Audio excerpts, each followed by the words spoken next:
தமிழ்நாட்டில் மிகுந்து காணப்படும் போதை மற்றும் கஞ்சா பழக்க வழக்கங்கள்தான் குற்றச் செயல்களுக்கு முதன்மை காரணம் என கூறியுள்ள தாவிக மாநில துணை பொதுச் செயலாளர் ராஜ்மோகன், தமிழ்நாட்டில் சட்டம் ஒழுங்கை காணவில்லை எனவும் கண்டுபிடித்துக் கொடுப்பவருக்கு 1 லட்சம் ரூபாய் பரிசுத் தொகை வழங்கப்படும் எனவும் தெரிவித்துள்ளார். சட்டம் ஒழுங்கு காணவில்லை, காணாமல் போனவர்களை பற்றி அறிவிப்பு. சட்டம் ஒழுங்கை கண்டுபிடித்து கொடுத்தால் என்னுடைய மாவட்ட செயலாளர் 1 லட்சம் ரூபாய் அவங்களுக்கு பரிசு தருவாங்க. ஏதாவது நம்ம ஏதாவது தமிழ்நாட்டில் பிரச்சனை சொன்னா என்ன சொல்லுவாங்க, நீங்க பீகாருக்கு போய் பாருங்க, பீகார்காரங்க இங்க வந்து அநியாயமா செத்து இருக்காங்க, இதை கொஞ்சம் பாருங்க. அப்பா அம்மா குட்டி குழந்தைங்க, 2 வயசு குழந்தைங்க. அப்ப இது வந்து தைரியம் அதிகமாயிருச்சு தவறு செய்பவர்களுக்கு. தோட்டத்து கொலைகள் இதுக்கு முன்னாடி கேள்விப்பட்டிருக்கிறோமா?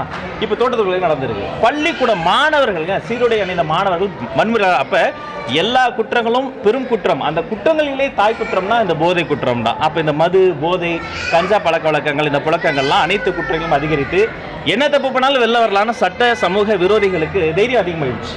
அதனால சட்டம், சமூக அமைதி எதுவுமே இல்லை. கண்டுபிடிச்சோன்னா சொல்லுங்க, பரிசு கொடுத்துருக்கணும்.